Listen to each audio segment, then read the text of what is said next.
Nous voici rassemblés donc en cette fin de week-end de l'Ascension. Et en préparant cette prédication, je me demandais plutôt ce que pouvait signifier le récit de l'Ascension pour nombre de nos contemporains, et peut-être particulièrement cette année.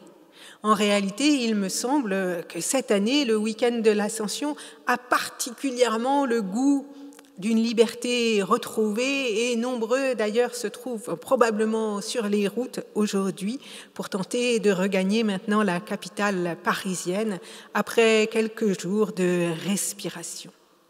Derrière cet aller-retour sur le week-end que permet le pont donc de l'Ascension, il me semble, je crois, que c'est avant tout la vie que nos contemporains cherchent à célébrer par quelques jours de repos, de vacances, de ressourcement, en s'évadant ainsi au loin. Or, comme nous allons le découvrir, l'une des dimensions du récit de l'Ascension, c'est de nous aider à retrouver le goût de la vie. Mais pour le comprendre, il nous faut nous interroger. Que représente pour nous l'Ascension au juste ? Qu'est-ce que vous mettez, si je faisais un petit sondage là dans l'Assemblée, je ne sais pas ce que vous mettez derrière l'Ascension.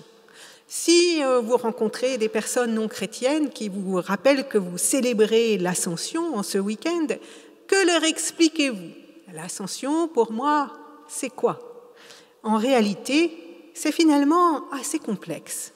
Car croyons-nous que le Christ, à l'image des nombreuses représentations picturales, se soit élevé pour rejoindre les nuages. En tant que chrétiens, de quoi témoignons-nous lorsque nous évoquons l'Ascension ? Qu'est-ce que c'est que cette histoire de Christ qui s'élève ainsi dans les cieux ? Que confessons-nous lorsque nous disons finalement, dans le symbole des apôtres, que Jésus est monté au ciel, qu'il siège à la droite de Dieu et qu'il viendra de là pour juger les vivants et les morts. Alors, le savez-vous, le thème de l'Ascension est un motif essentiellement développé par l'évangéliste Luc. Luc est le rédacteur de l'évangile qui porte son nom, mais aussi le rédacteur du livre des Actes. Le récit de l'Ascension vient clore l'évangile de Luc et manifester ainsi la fin du ministère de Jésus. Puis, le livre des Actes nous raconte les débuts de l'Église primitive. Et pour commencer cette longue histoire des débuts de l'Église primitive, Luc reprend la scène finale de l'Évangile, ce récit de l'Ascension. Luc le raconte donc 2 fois, de manière encore plus détaillée dans ce livre des Actes que nous avons écouté. Ce qui était donc la conclusion d'une histoire, celle du ministère de Jésus dans l'Évangile, devient une introduction, une mise en route, celle des disciples, qui va se concrétiser à Pentecôte. Ce récit de l'Ascension, littéralement, c'est donc un récit qui joue le rôle de maillon, le rôle de charnière, on pourrait presque dire le rôle de reliure entre l'Évangile et le livre des Actes, entre la vie de Jésus et l'envoi des disciples. Alors, cette fonction littéraire posée, comment comprendre le récit ?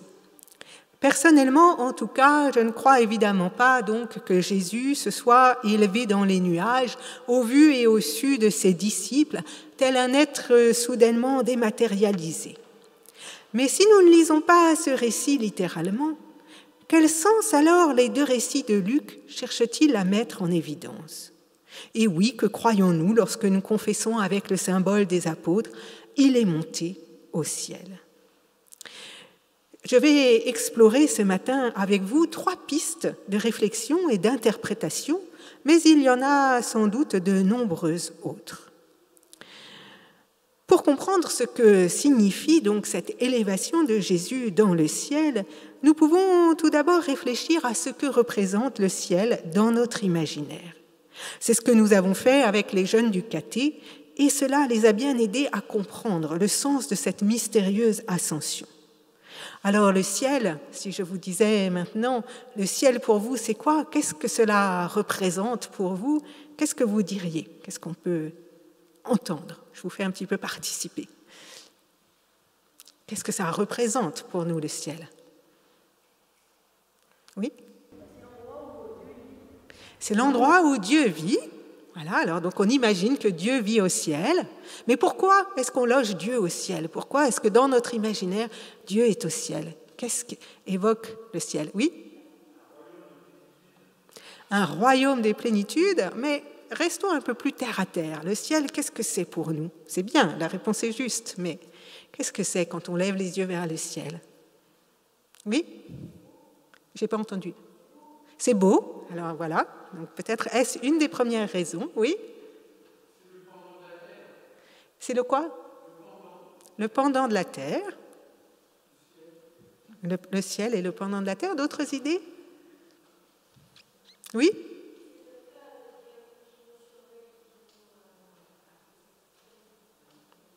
Tout ce qui nous entoure, c'est ça? Voilà. D'accord. Alors avec les jeunes du caté, voilà ce qu'ils ont dit. Ils ont dit, le ciel, c'est ce qui nous dépasse, c'est-à-dire aussi l'infini. Un infini que les hommes découvrent sans cesse plus infini qu'ils ne le croyaient au regard des progrès techniques. Un infini qui se déploie donc sans limite. Le ciel, ont-ils dit également, c'est aussi l'impalpable, l'intouchable, mais qui pourtant nous enveloppe. Le ciel, c'est encore la lumière, avec le soleil, la lune, les étoiles, une lumière qui est source de vie au cœur de l'obscurité. Et puis, il y avait aussi chez eux l'idée de profondeur. Le ciel nous renvoie à l'idée de profondeur. Lorsque, levant le regard la nuit vers le ciel, nous sommes soudainement immergés dans un océan d'obscurité si profonde que nous avons l'impression qu'elle débouche sur cette notion d'infini, justement. Alors c'est sans doute pour toutes ces raisons conjointes, et également pour les raisons que vous avez citées, que le ciel bibliquement est associé à la demeure de Dieu. Car quel autre élément que le ciel pourrait mieux signifier métaphoriquement l'idée de Dieu? Ainsi, le ciel évoque bibliquement cet au-delà de nous-mêmes, ce qu'il en est du mystère de la vie qui nous échappe. Je crois, c'est ma conviction, que dire de Jésus qu'il monte au ciel, c'est dire simplement qu'il rejoint le Père dans cet ultime de notre vie, dans cet au-delà de nous-mêmes dont nous ne pouvons rien dire, mais qui relève de l'espérance. La première piste d'interprétation de ce récit relève donc de l'intime de la foi, de cette confiance en un Dieu plus grand que nous. C'est cela, je pense, l'une des pistes possibles d'interprétation de ce récit de l'Ascension. Lorsque Jésus monte au ciel, il désigne ce Dieu plus grand que nous ne pouvons enfermer dans aucune dénomination, aucune confession, et il nous invite à la confiance. Ce Dieu plus grand que nous savons bien en vérité qu'il ne loge pas au ciel sur un nuage, mais dans la profondeur de notre cœur. Le peintre Salvador Dali, qui a longtemps cherché Dieu, l'a parfaitement exprimé, à mon sens. Il l'a dit, le ciel, voilà ce que mon âme éprise d'absolu a cherché tout au long d'une vie, le ciel. Malheur à celui qui ne comprendra pas cela. Le ciel ne se trouve ni en haut, dit-il, ni en bas, ni à droite, ni à gauche. Le ciel est exactement au centre de la poitrine de l'homme qui a la foi. À cette heure, dit le peintre Salvador Dali, je n'ai pas encore la foi et je crains de mourir sans le ciel. Donc alors qu'il n'avait pas encore trouvé la foi, eh bien Salvador Dali avait compris que parler, évoquer de cette ascension de Jésus au ciel, ça n'était pas le loger sur les nuages, mais l'accueillir au plus profond de nous, dans notre cœur, ressentir cette présence, je dirais, impalpable, mais aussi infinie et belle en même temps, comme cela a été dit, qui nous rejoint au cœur de notre existence. Ainsi, je crois, quelque part, un peu avec Salvador Dali, que le ciel vient se loger en nous-mêmes chaque fois que nous découvrons la présence de Dieu dans nos vies. Le ciel, c'est peut-être lorsque notre cœur bat au rythme de l'espérance. Et raconter l'ascension du Christ, ce n'est peut-être rien d'autre que nous inviter à cette espérance plus vaste de ce que nous pouvons discerner du mystère de la vie. Alors je voulais vous proposer ce matin une autre piste de compréhension de ce récit, et celle-ci relève peut-être davantage de notre rapport éthique au monde, à autrui et à nous-mêmes. En effet, à l'idée du ciel est bien souvent associée l'idée d'élévation, que ce récit d'ailleurs met parfaitement en scène. Et l'idée d'élévation va généralement de pair avec l'idée de glorification. S'ils habitent en général au sommet d'une montagne, comme le mont Olympe dans la mythologie grecque, les dieux sont en effet généralement les maîtres du ciel, voyageant dans un espace qui échappe aux terriens. Pour le commun des mortels, l'idée de ciel est ainsi associée aux idées conjointes d'élévation et de glorification. Pour beaucoup, le ciel, c'est le lieu de la gloire, du dépassement dans l'illusion parfois de la maîtrise de la vie et de la mort. Alors, je ne sais pas si vous avez fait attention aux nombreux tableaux que Pulcheri nous a envoyés dans le lien hebdo, mais si vous regardez les nombreuses représentations picturales qui existent du récit de l'Ascension, vous verrez que le Jésus qu'on y voit s'élevant vers le ciel est souvent, pas toujours, mais souvent plus un Jésus en gloire qu'un Jésus crucifié. Alors que signifie ce Christ en gloire que les représentations de l'Ascension nous présentent souvent ? Comment ce Christ en gloire est-il compatible avec le crucifié du Vendredi Saint ? Je crois que ce récit de l'Ascension, en glorifiant ainsi le Christ avec ce récit d'élévation, en le faisant siéger à la droite de Dieu le Père, nous invite tout simplement à le reconnaître comme Seigneur. Alors la réponse a l'air d'être une lapalissade, mais pourtant elle est riche en implications. Plus exactement, je crois que ce récit nous invite à reconnaître le Christ comme seul Seigneur. Je crois qu'en logeant le Christ au ciel, eh bien, le récit vide aussi le ciel de tous les projets, toutes les entreprises, tous les idéaux que nous pourrions être tentés d'élever en gloire. Impossible, pour nous humains, de nous prendre pour des dieux, car c'est le Christ qui demeure au ciel, et lui seul est Seigneur.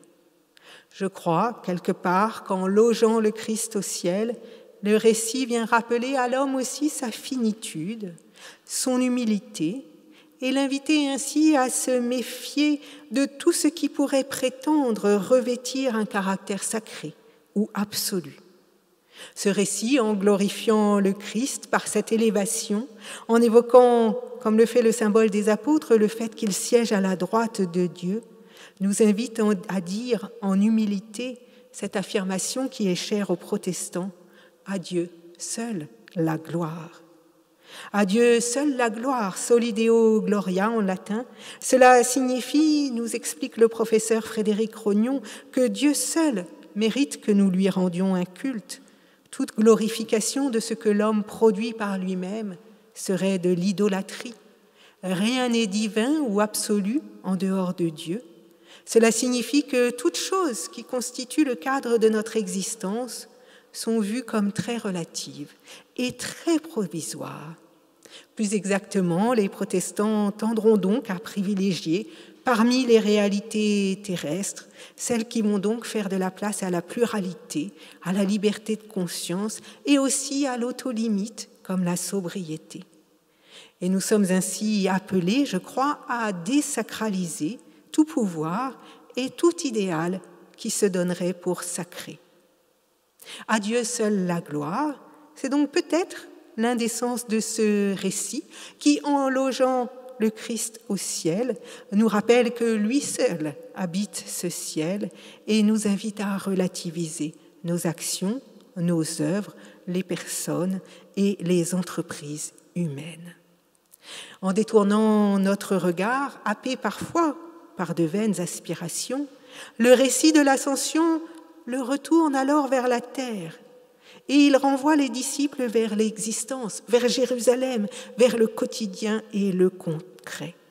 Il invite les disciples à ne pas sans cesse lever les yeux au ciel, mais à découvrir, comme nous l'avons vu dans la première partie, que le ciel parfois se loge dans l'ici-bas de nos vies ou qu'il devrait s'y loger.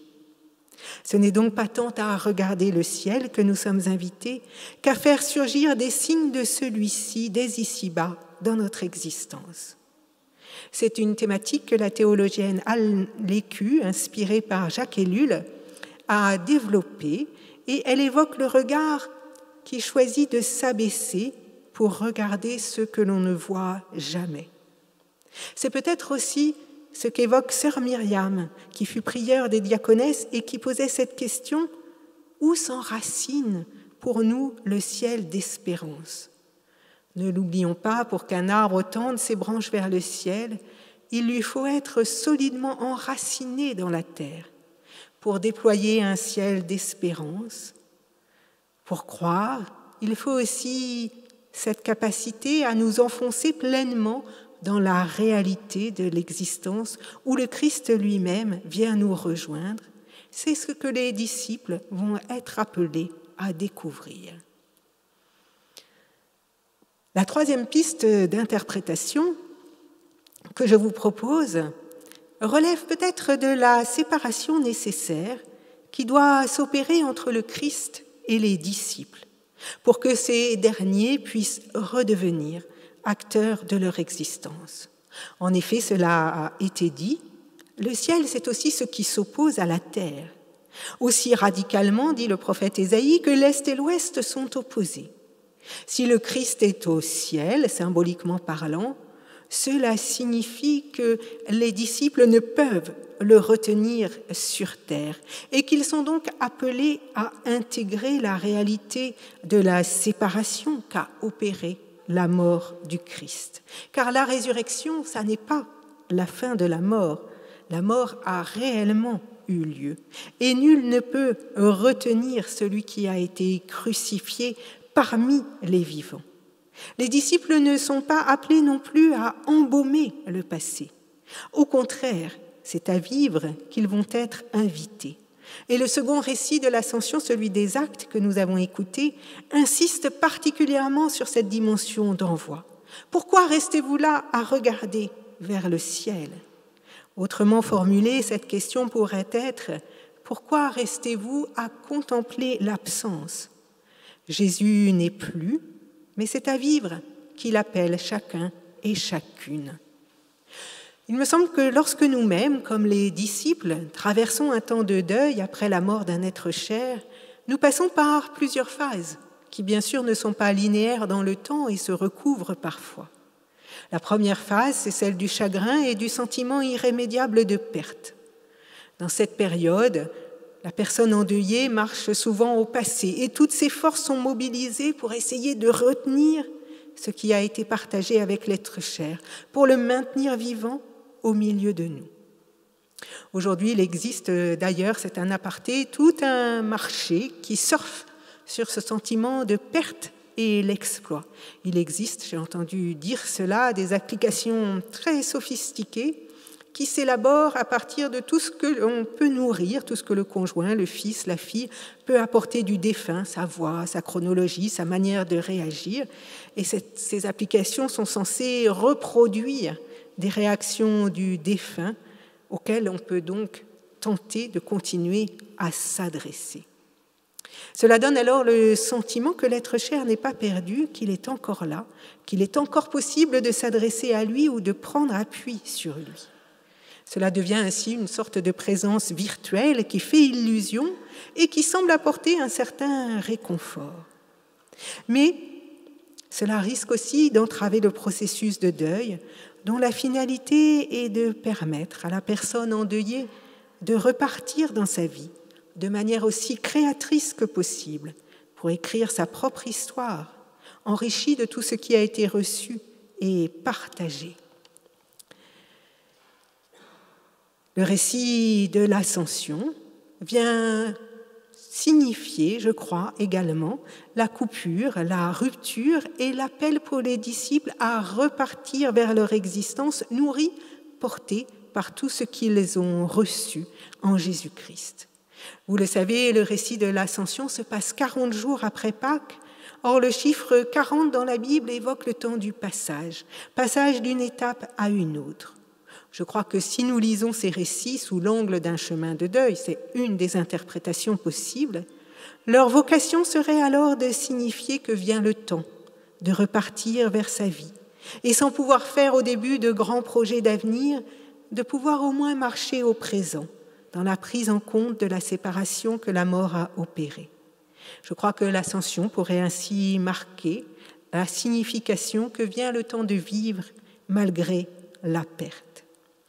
Or, certains ont justement le sentiment que vivre, ce serait être infidèle aux défunts, et sont tentés de s'immobiliser dans leur existence pour tenter de retenir tout ce qu'ils peuvent de l'être cher.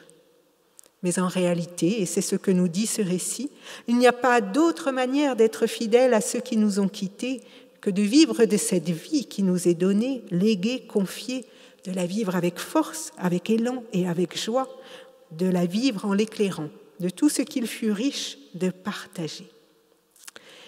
Comme, souvenez-vous, l'Ascension fait charnière entre l'Évangile et le livre des Actes, eh bien, je crois que l'Ascension, dans le concret de nos vies, nous invite aussi parfois à passer d'une étape à l'autre, comme une porte qui tourne sur ses gonds, et accepte, après l'épreuve, de s'ouvrir à la lumière de l'espérance et au vent de la vie. C'est peut-être à renouer avec la vie que ce récit vient inviter les disciples et nous-mêmes au travers d'eux. Voilà donc pour ce matin 3 pistes possibles d'interprétation de ce récit, très diverses, mais qui peuvent aussi se compléter les unes les autres. Tout d'abord, la dimension de foi qui nous ouvre à l'espérance, la compréhension que ce ciel que le Christ a rejoint vient se loger en nos cœurs et dans notre vie dès lors que nous nous plaçons dans la confiance en un Dieu plus grand que nous. La dimension éthique qui nous invite à relativiser nos œuvres, nos actions et même nous-mêmes en laissant à Dieu seul la gloire. Et la dimension pastorale qui nous rappelle la vie à laquelle, malgré la mort, les récits bibliques inlassablement nous appellent. Alors oui, ce récit de l'Ascension mérite plus que jamais qu'on s'y attarde, qu'on le prêche et qu'on cherche à le vivre dans la foi, dans l'éthique et dans l'élan de notre existence. Amen.